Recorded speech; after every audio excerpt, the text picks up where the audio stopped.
Ahmad Raza pulled his worn jacket tighter as he walked through the evening chill towards Global Enterprises Tower. The massive glass structure dominated the Lahore skyline, its upper floors still lit despite the late hour. He nodded at the security guard who had long since stopped checking his ID badge.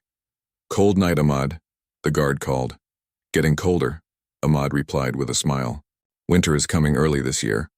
At 32, Ahmad had worked as a janitor at the tower for nearly 5 years. His life followed a predictable routine, arriving at 6 p.m., cleaning until 2 a.m., then catching a few hours of sleep before helping his mother at their small corner store. It wasn't the life he had dreamed of when studying languages in college, but family responsibilities had pulled him away from education after his father's death. As he collected his cleaning cart from the storage closet, Ahmad plugged in his earbuds and tapped his phone. The familiar voice of his favorite language instructor began explaining Russian verb conjugations. Ahmad repeated the phrases quietly as he pushed the cart towards the elevators.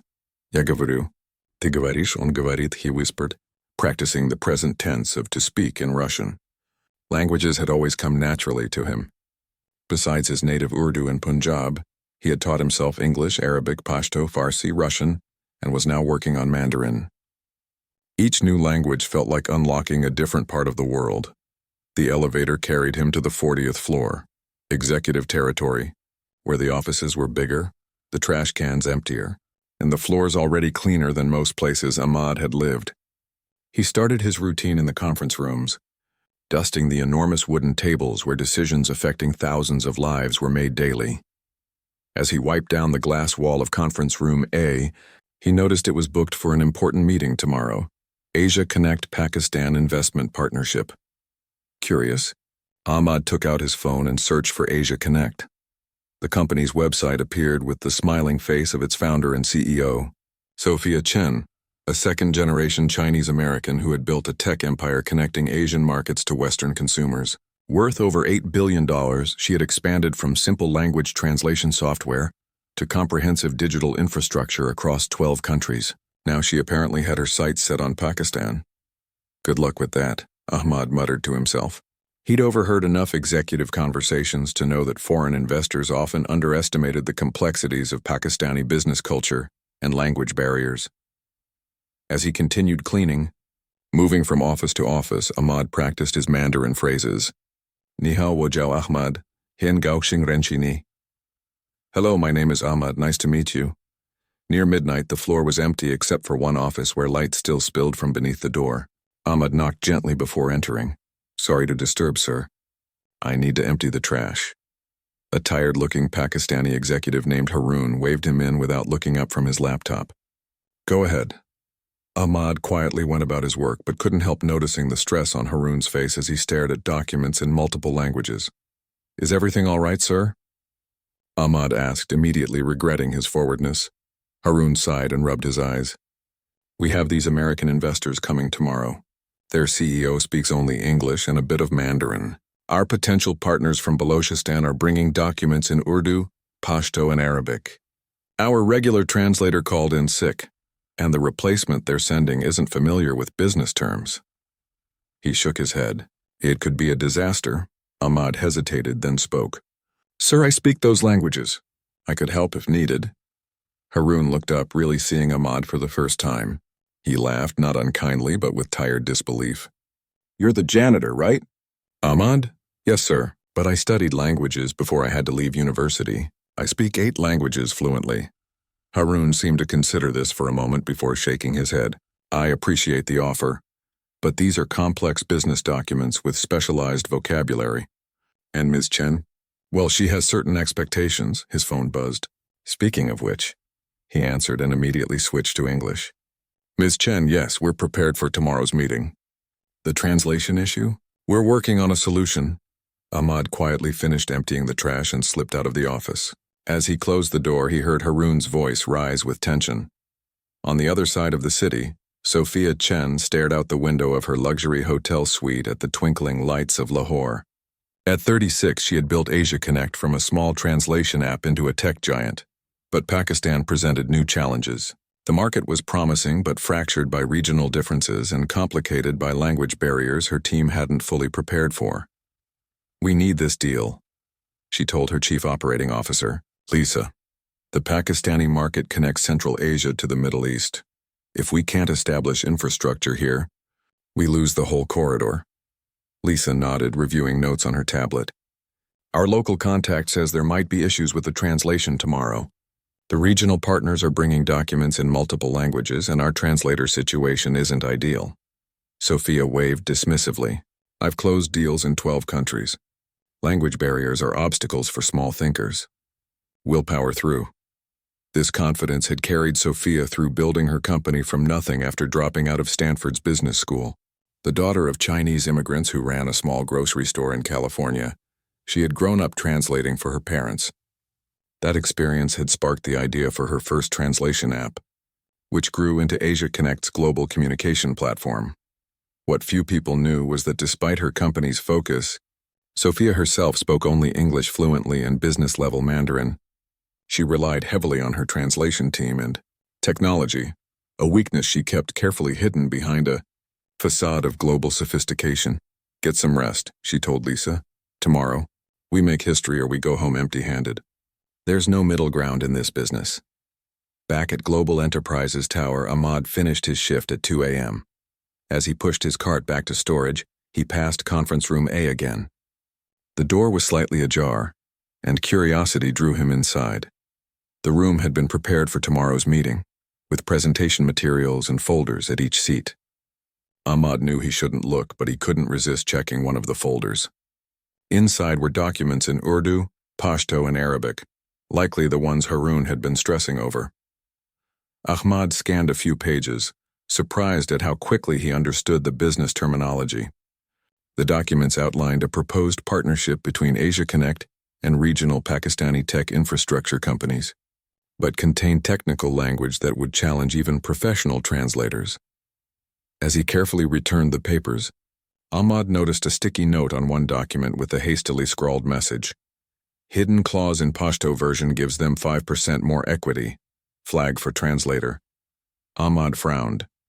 If their translator wasn't familiar with business Pashto, this could be missed. He hesitated, torn between walking away from something that wasn't his concern and helping with a skill few others in the building possessed.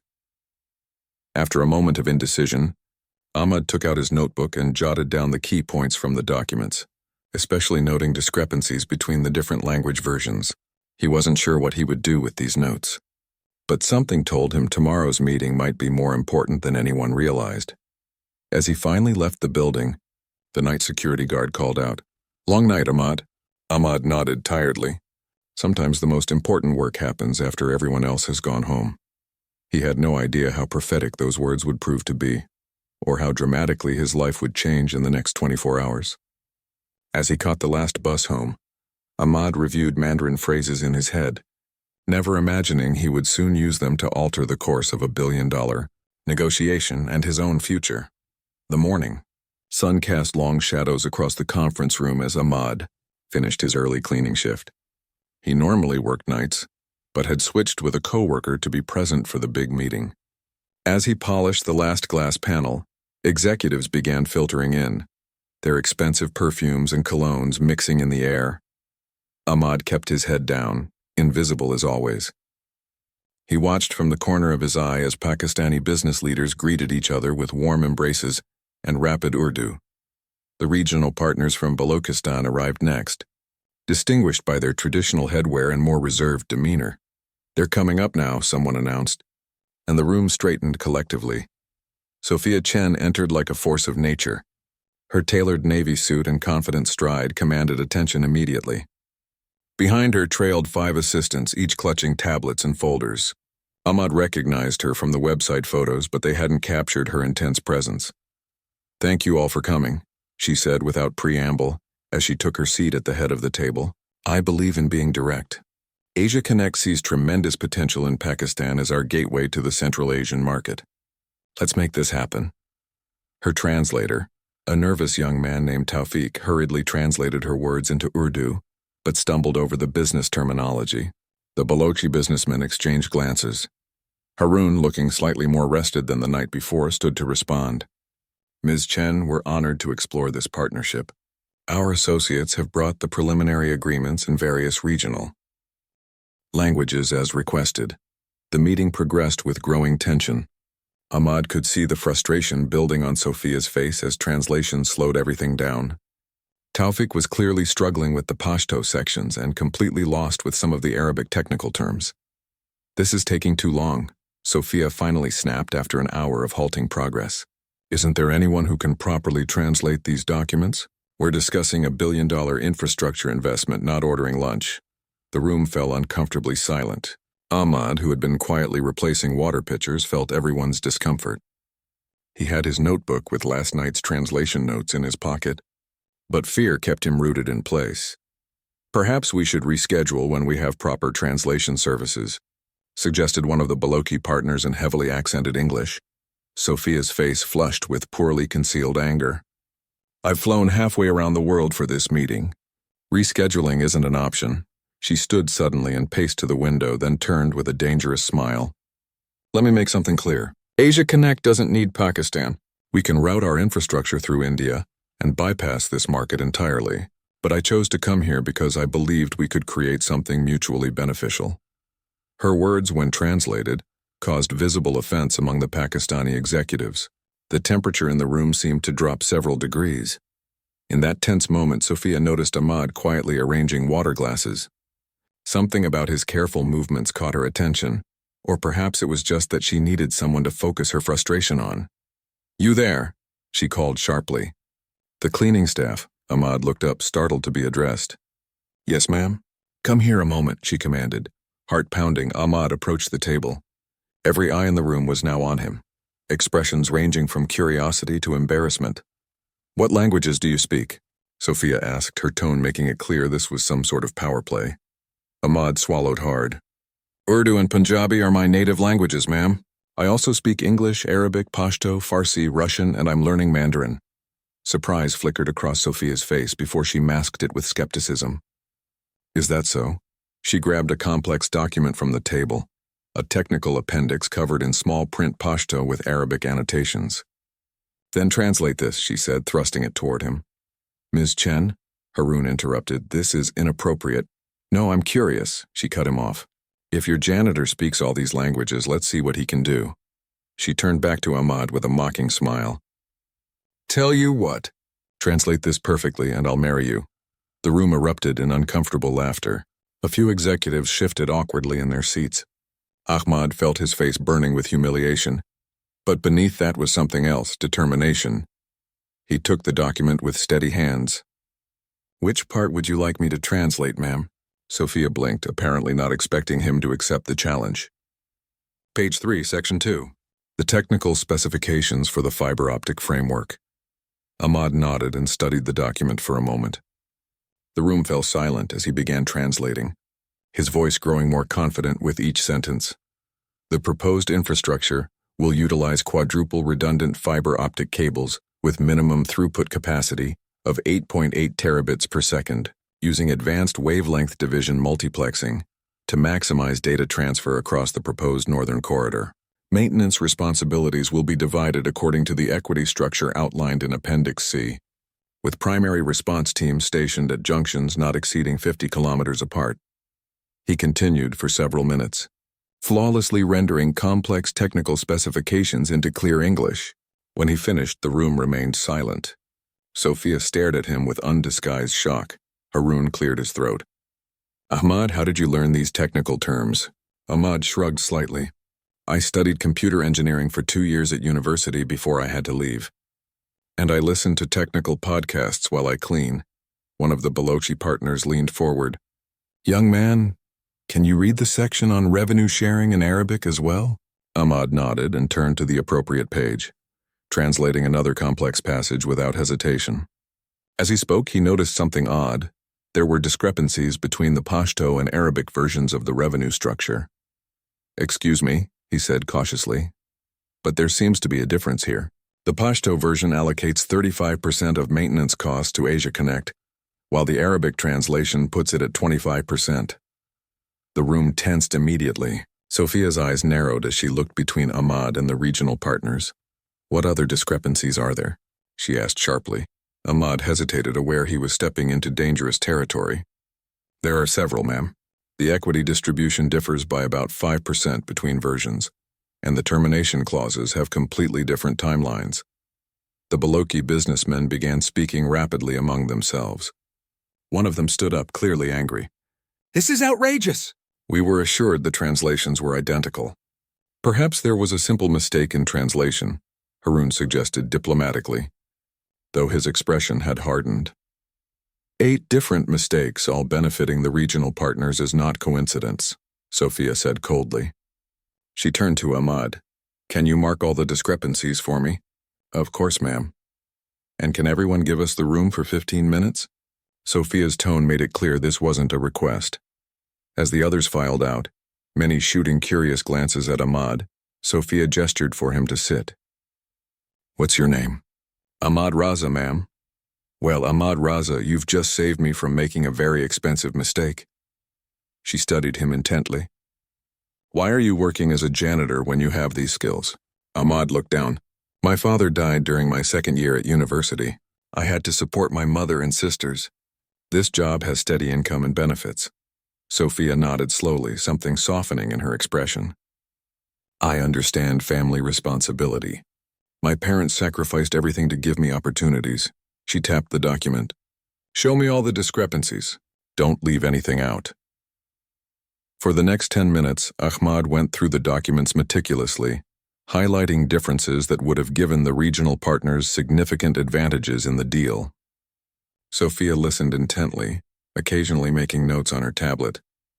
You realize you've just torpedoed a billion-dollar deal, she finally said. Ahmad's stomach sank. I apologize, ma'am. I just thought... No, she interrupted. You misunderstand. You've saved a billion-dollar deal. I would never have signed these terms once discovered, and without you we might not have discovered them until it was too late. She stood and straightened her jacket. I owe you an apology for my behavior earlier. The marriage comment was inappropriate and unprofessional. It's forgotten, ma'am, Ahmad said quietly. Sophia studied him for a moment longer. When the others return, say nothing. Just continue marking the documents. I want to see how they respond.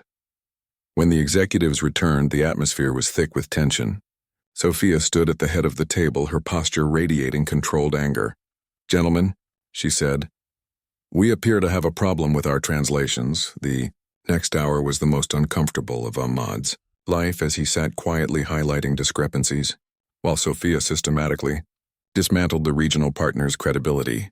The Pakistani executives from Lahore, equally deceived by the mistranslations, aligned themselves with Sophia as the negotiations took a dramatic turn.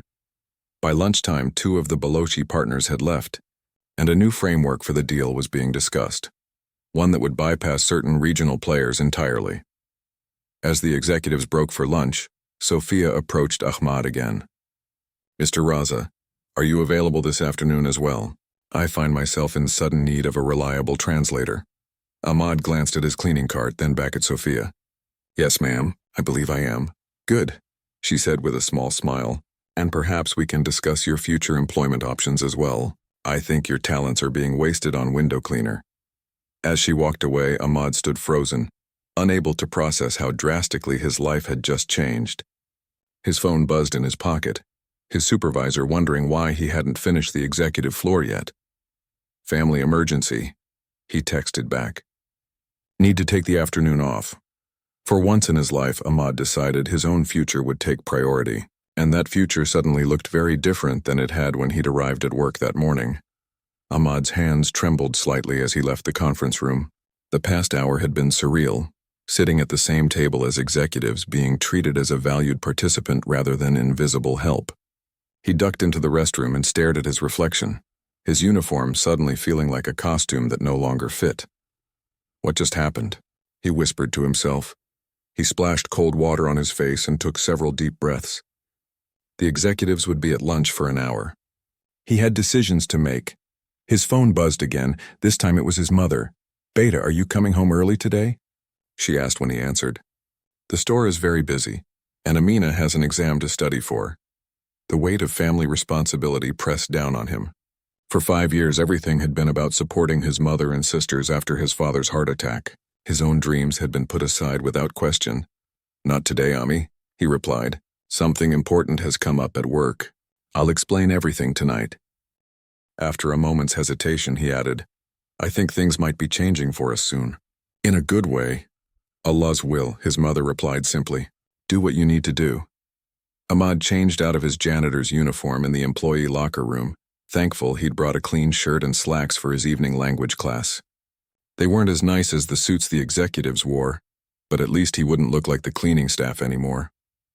When he returned to the conference room, it was still empty.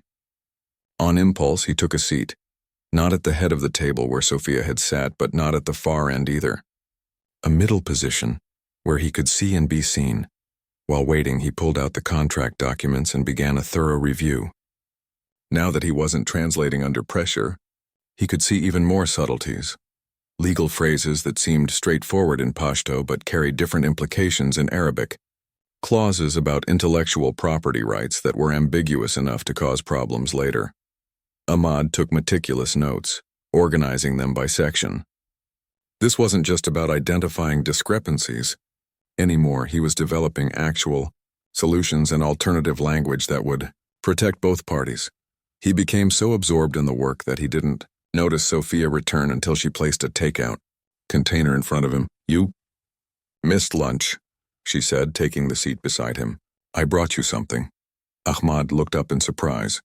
Thank you, ma'am. You didn't have to do that. Sophia, please, she corrected. And I did have to. You can't negotiate on an empty stomach. She gestured to his notes. What have you found? As Ahmad ate, he explained his more detailed findings.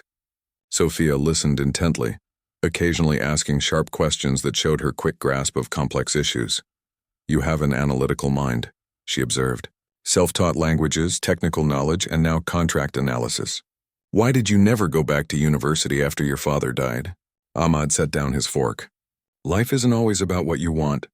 My family needed stability, not potential. A janitor's salary isn't much, but it's guaranteed. Education is a luxury when you're the only provider for 3 people. Sophia nodded slowly. I understand that better than you might think. She was quiet for a moment, seeming to make a decision. The other executives will be back soon. I'd like you to continue as our translator, but I want to propose something else as well. She leaned forward. Asia Connect needs someone who understands not just the languages, but the cultural nuances of this region. The technical terminology, too. Would you consider a consulting role for the remainder of these negotiations? Paid, of course, Ahmad stared at her. Consulting? I'm a janitor, Ms. Chen. Sophia, she reminded him. And no, you're a multilingual individual with technical knowledge who happens to be employed as a janitor. There's a difference. Her eyes met his directly. People are more than their current circumstances, Ahmad. Sometimes they just need an opportunity to prove it. Before Ahmad could respond, executives began returning from lunch. Many did a double take seeing Ahmad in regular clothes, seated at the table with papers spread before him. Sophia stood. Gentlemen, I've asked Mr. Raza to join our negotiations as a language and cultural consultant. Given this morning's translation issues, I believe we could all benefit from his expertise. The room filled with murmurs. Harun looked surprised but not displeased. Some of the remaining Balochi partners appeared uncomfortable. A janitor as a consultant, one of them questioned with a dismissive laugh. Perhaps Miss Chen's standards for expertise are different than ours. Ahmad felt heat rise to his face, but Sophia's expression remained cool. Mr. Raza identified 8 critical discrepancies in your contract, translations that would have cost my company approximately $40 million annually, she said evenly. I'd say his expertise speaks for itself. The man fell silent. The afternoon session proceeded with Ahmad in his new role. Initially self-conscious, he gradually found his voice. When technical questions arose about implementation in specific regions, he offered insights about local infrastructure that surprised even the Pakistani executives. The proposed northern route passes through areas that lose power for weeks during winter storms, he explained at one point. I grew up near there. You'll need backup generators with at least 7 days of fuel capacity, not the 3 days specified here. By late afternoon, Ahmad wasn't just translating, he was actively participating in shaping the deal. The dynamics had shifted dramatically. The remaining Balochi partners, realizing their position had weakened, became more cooperative. The Lahore executives, impressed by Ahmad's unexpected contributions, increasingly deferred to his judgment on regional matters. During a short break, Harun approached Ahmad by the coffee station. "You're full of surprises." "Ahmad," he said, his tone difficult to read. "Did you plan this?" Ahmad shook his head. "None of this was planned. I just saw a problem and tried to help." Harun studied him for a moment. "5 years you've been cleaning my office. Not once did you mention your abilities." "You never asked," Ahmad replied simply. "And I needed the job." A flash of shame crossed Harun's face. "No, I suppose I never did ask." He cleared his throat. "Well, you won't be emptying my trash bins anymore, that's certain." As the day's session wrapped up around 6 p.m., significant progress had been made on a revised agreement. Sophia stood to address the group. "I believe we have the framework for a deal that truly benefits all parties," she said. "There's still work to be done on the details, but I'm confident we can proceed. I suggest we reconvene tomorrow morning." As the executives filed out, Sophia gestured for Ahmad to stay behind. When they were alone, she closed the conference room door. "You exceeded all expectations today," she said. "But we have a problem," Ahmad tensed. "What kind of problem?" "The technical specifications for the southern corridor still need to be completely reworked, and I need them reviewed before tomorrow's meeting." She sighed. "My team back in the States is working on it, but with the time difference, we won't have the updated documents until 3 a.m. local time." Ahmad understood immediately. "You need someone to review them before the 9 a.m. meeting." "It's completely unreasonable to ask," Sophia acknowledged. "You've already done more than enough."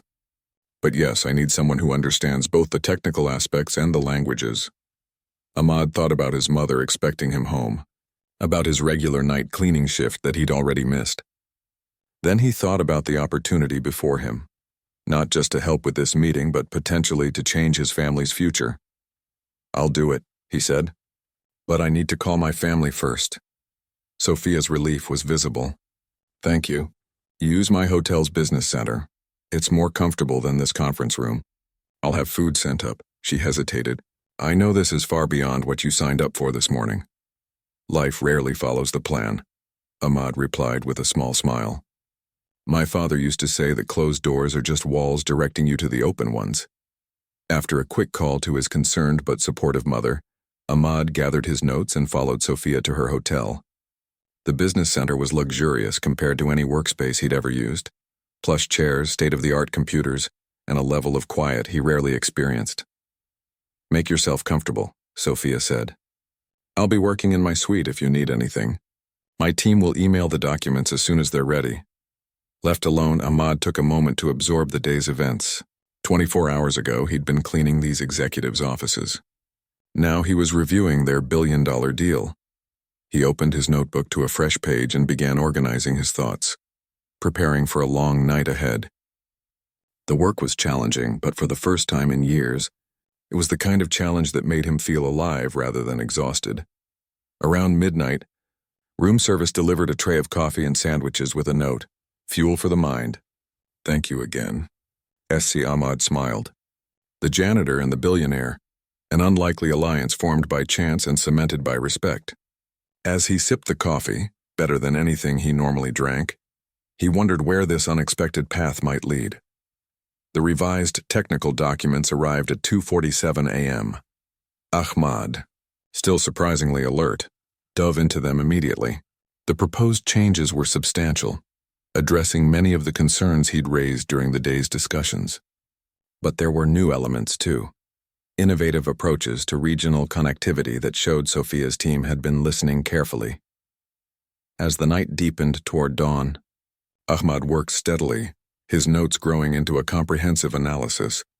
He was no longer just identifying problems, he was helping build solutions, and somehow that made all the difference in the world. Sunlight streamed through the business center windows when Ahmad finally looked up from his work. He blinked, disoriented, and checked his watch. 7:15 a.m. He'd been working for nearly 8 hours straight, completely losing track of time as he immersed himself in the technical documents. His back ached from hunching over the computer, but his mind felt strangely clear and energized. The stack of notes beside him had grown thick with observations, corrections, and suggestions. Looking at them now, he felt a surge of pride mixed with disbelief. Had he really done all this in one night? A light knock at the door interrupted his thoughts.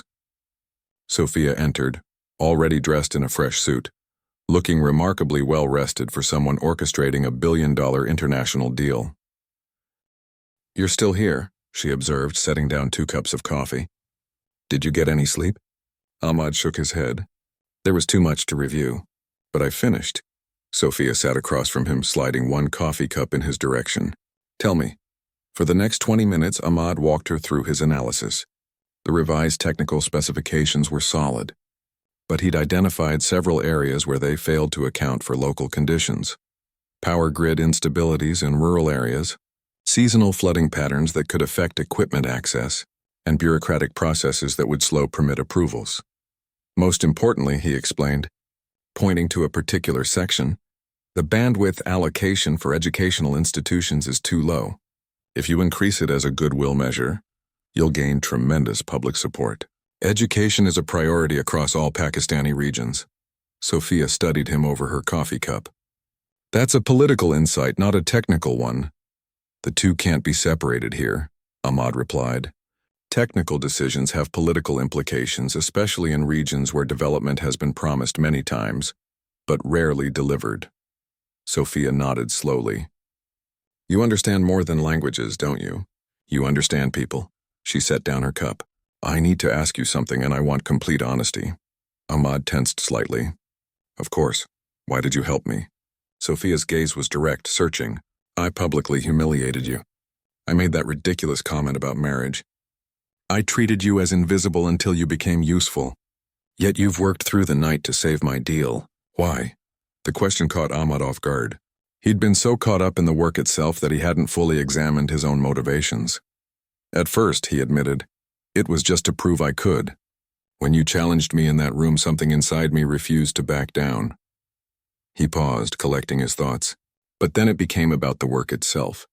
This project could bring internet access to regions where my cousins live, places where children have never sent an email or watched an educational video online. He gestured to the documents. This isn't just your deal. It's about my country's future, too. Something shifted in Sophia's expression, a softening, a new respect. Well, I'm grateful, whatever your reasons. She stood. We need to get you ready for the meeting. There's a suit in your size waiting in my suite, and you can shower there. Ahmad blinked. A suit? How did you? I had my assistant arrange it last night. You can't negotiate in the same clothes you've worn for 24 hours. She smiled. Details matter in business, Ahmad. I've learned that the hard way. An hour later, Ahmad stood before a mirror, barely recognizing himself. The charcoal suit fit perfectly, making him look like he belonged in the executive boardroom. He'd trimmed his beard and slicked back his hair with borrowed products. The transformation was striking, not just in appearance but in how he carried himself. As they walked into Global Enterprises Tower together, Sophia briefed him on the morning's strategy. We lead with the revised technical specifications, emphasizing the changes made based on regional feedback. That shows we're listening. Then we address the revenue structure. That's where they'll push back hardest. Ahmad nodded, absorbing everything. The security guards did a double take as he passed, clearly confused to see the night janitor in a suit, walking alongside Asia's most powerful tech CEO. The conference room was already filling with executives when they arrived. Conversations quieted as heads turned to observe Ahmad's transformation. Harun raised his eyebrows in surprise but gave an approving nod. Gentlemen, Sophia began once everyone was seated. We've made significant revisions based on yesterday's discussions. Mr. Raza has worked through the night to ensure these changes address your concerns while maintaining the integrity of our partnership. She nodded to Ahmad, who suddenly found all eyes on him. For a moment, panic gripped him.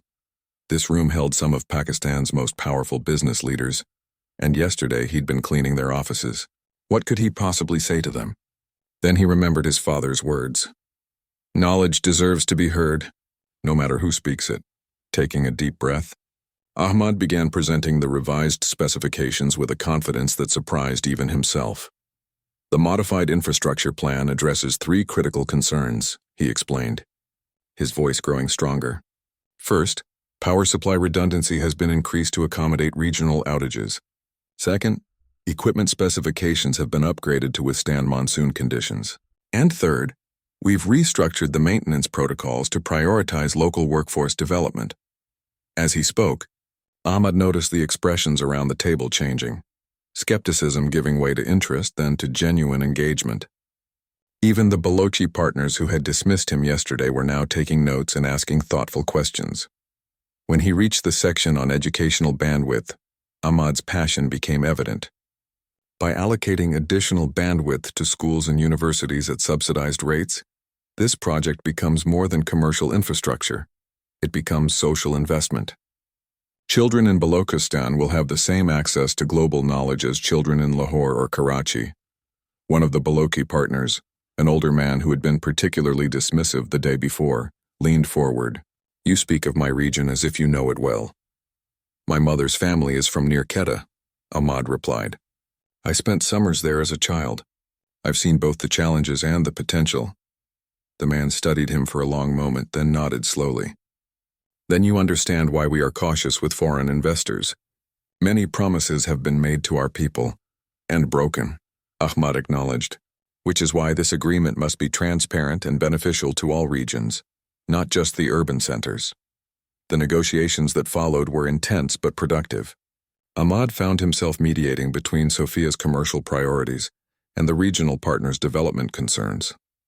His unique position, understanding both the technical requirements and the local realities, made him an invaluable bridge. During a brief recess, Harun approached Ahmad at the refreshment table. "You're a natural at this," he observed, pouring coffee for both of them. "Hard to believe yesterday you were mopping floors." Ahmad accepted the coffee with a small smile. "I'm still the same person, sir. Just wearing different clothes." Harun had the grace to look slightly embarrassed. "Yes, well, it seems we've all been guilty of judging books by their covers." He hesitated. "There might be opportunities for you at global enterprises, you know, after this is concluded." "Thank you," Ahmad replied politely, though his mind was already moving in different directions. As the day progressed, the shape of the deal evolved. Compromises were made on all sides, but the core structure remained intact. $1 billion investment in Pakistan's digital infrastructure that would connect remote regions to the global network while respecting local autonomy. By late afternoon, the lawyers were drafting the final agreement. Sophia stood to address the room. "I believe we've accomplished something significant today," she said. "This partnership will transform digital access across Pakistan while providing Asia Connect with a strategic presence in the region. I want to thank everyone for their contributions, especially Mr. Raza, whose insights proved invaluable." She raised her water glass in a toast. "To successful partnerships." As glasses were raised around the table, Ahmad felt a swell of emotion. Just 36 hours ago, he had been invisible to everyone in this room. Now they were toasting his contributions. After the meeting concluded, executives lingered to exchange business cards and handshakes. Several approached Ahmad, offering congratulations and, more surprisingly, business cards of their own. "Call me if you're ever considering a career change," said one telecommunications director, pressing his card into Ahmad's hand. When the room finally emptied, only Sophia and Ahmad remained. She sat beside him, looking both exhausted and exhilarated. "We did it," she said simply. "You did it," Ahmad corrected. "This was your vision."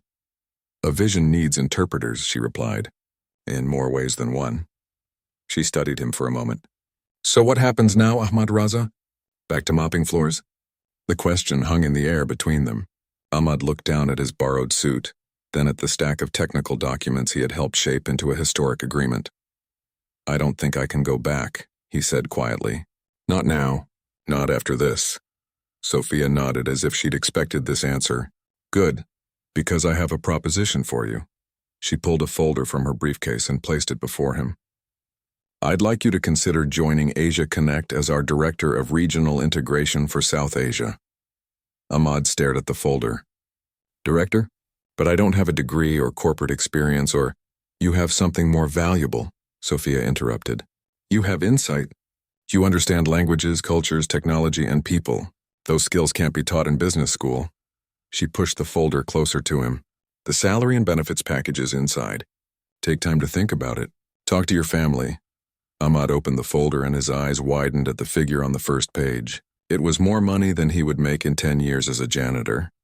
This would change everything for my family, he said, his voice barely above a whisper. I know, Sophia replied. That's partly why I'm offering it. She stood to leave, then paused. Oh, and about that marriage proposal. Ahmad looked up, startled. Sophia smiled. I think we'll both agree that a professional partnership is much more suitable, don't you? For the first time in 2 days, Ahmad laughed, a genuine, relieved sound that released the tension he'd been carrying. Definitely more suitable, he agreed. As Sophia walked toward the door, Ahmad called after her. Why are you doing this, really? She turned, her expression thoughtful. Because 12 years ago I was working in my parents' grocery store when someone saw potential in me that I couldn't see myself. Her gaze was direct, honest. Sometimes people just need someone to open a door, Ahmad. The rest is up to them. With that, she left him alone with the folder that contained his future, a future that had seemed impossible just days before. Outside the windows of Global Enterprises Tower, the Lahore skyline glittered in the evening light. Ahmad had cleaned these windows countless times, always looking out at a city full of opportunities that seemed to exist for others, never for him. Now finally, the view was different. The small corner store buzzed with activity as Ahmad's mother rearranged candy displays at the counter. The evening rush had just ended, leaving the familiar scent of spices and the soft hum of the refrigerator units. For 20 years, this tiny space had been the family's anchor, first his father's domain, then his mother's burden after his father's passing. The bell above the door jingled as Ahmad entered. His mother looked up, her welcoming smile freezing as she took in his appearance. Beta, whose suit is this? She asked, moving around the counter. And where have you been? 2 days with barely a phone call. Ahmad embraced her, breathing in the comforting mix of rosewater and cardamom that always clung to her clothes. I have so much to tell you, Ami.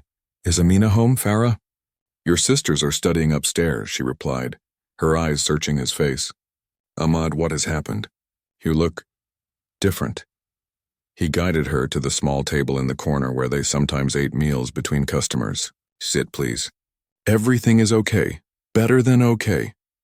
As they sat, Ahmad's youngest sister, Farah, bounded down the stairs. At 16, she was still in high school, brilliant and curious with dreams bigger than their circumstances could usually support. Ahmad Bhai, she exclaimed, then stopped short, staring at his suit. Why are you dressed like that? Did someone die? Farah! Their mother scolded. Ahmad laughed. No one died. Please get Amina and come sit. I have news for everyone. Once Amina joined them, 21 and in her final year of medical school on a partial scholarship, Ahmad took a deep breath and began recounting the extraordinary events of the past 2 days. His family listened in growing amazement as he described the confrontation in the conference room, the all-night work session, and finally, the job offer. When he finished, silence filled the small store. Amina spoke first. They want to pay you how much? She asked incredulously. Ahmad showed them the offer letter. His mother's hands trembled as she held it, tears forming in her eyes. Your father, she whispered. He always said you were meant for greater things. Farah was practically bouncing in her seat. So we're going to be rich now? Not rich, Ahmad corrected with a smile, but comfortable. Very comfortable.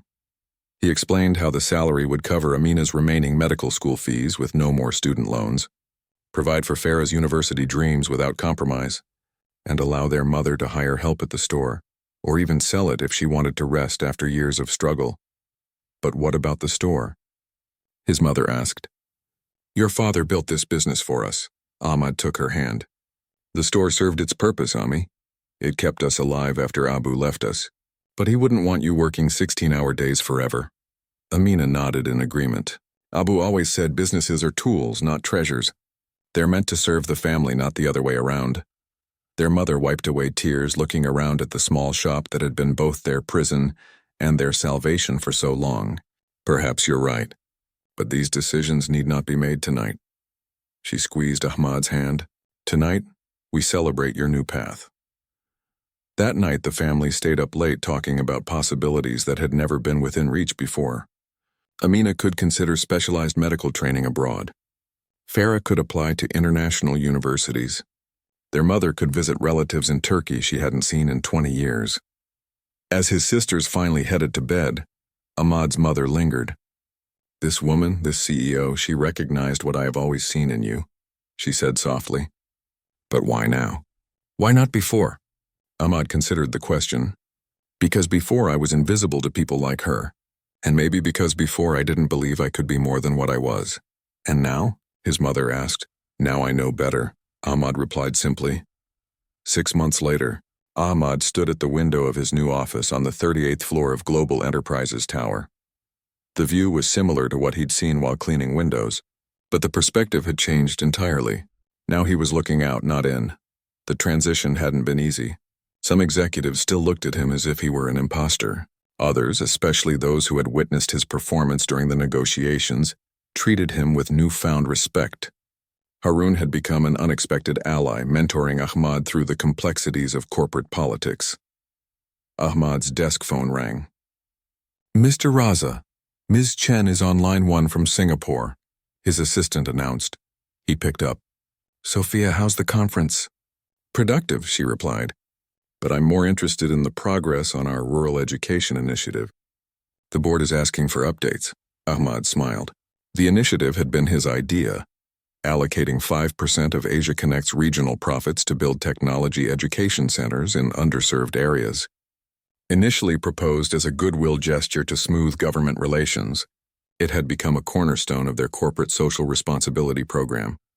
"We've secured locations for the first 5 centers," he reported. "Construction begins next month in Balochistan with the others to follow. Local educators are being trained on the curriculum now." "Excellent," Sophia said. "And the government approvals?" "Finalized last week. Having friends in key ministries helped."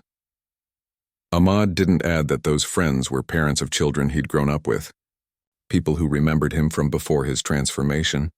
"That's why you're invaluable. Ahmad, you navigate systems I didn't even know existed." She paused. "The board has approved your budget request for the expanded fiber network in the western provinces. It's a significant investment, but your projections were compelling." Pride swelled in Ahmad's chest. The western expansion had been his project from conception to implementation. A bold plan to bring high-speed connectivity to regions most companies considered too remote and unprofitable to serve. "Thank you. The team will be thrilled." After the call, Ahmad reviewed the day's schedule. He had meetings with government officials, technical teams, and community representatives. The work was demanding but fulfilled him in ways he'd never imagined possible. His new assistant, Zara, knocked on his door. "Your 11 o'clock is here, sir. And your mother called. She wanted to remind you about dinner with the family tonight." Ahmad nodded gratefully. Despite his new position, family dinners remained sacred. His mother had finally sold the corner store 3 months ago, using part of the proceeds to open a small cooking school where she taught traditional recipes to eager students. Amina was thriving in her medical residency, and Farah had received acceptance letters from 3 international universities. "One more thing," Zara added. The janitor asked when would be a good time to clean your office. "He's new and wasn't sure of your schedule." Ahmad paused, remembering himself pushing that same cart, working around executives' schedules. "Tell him he can come whenever it's convenient for him, not for me.